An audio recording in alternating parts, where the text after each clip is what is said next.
You're listening to News and Notes from the Wall Street Journal. We're speaking with Wall Street Journal reporter Lauren Weber in New York about companies giving laid-off workers less help these days, and the trickle-down is that outplacement services are not what they used to be. Explain what's going on here, Lauren.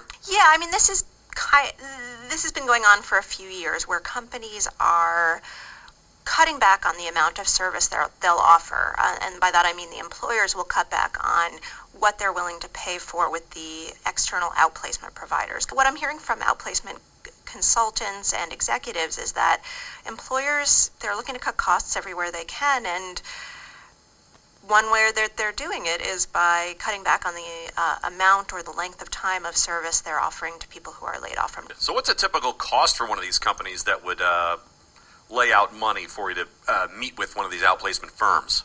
You know, let's say a typical package for a manager in the past was maybe about 6 months and might have cost a few $1,000s for the employer. There are now online services. One company doing this is called Careerminds. They're offering a package to managers that might be about $1,000. Now, you know, there's a good argument for doing more online services, and we've spoken to job seekers who really appreciated what they got from these virtual programs. You know, more and more people have access to the internet at home. I mean, just about everybody does.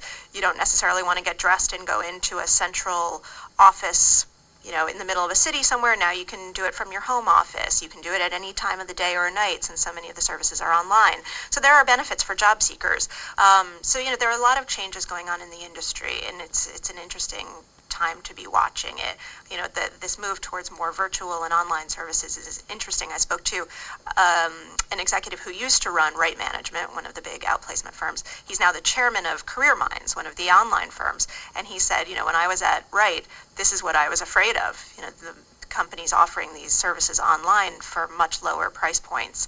Now he's moved into that area, so he's putting his money where his mouth is. You've been listening to News and Notes from the Wall Street Journal.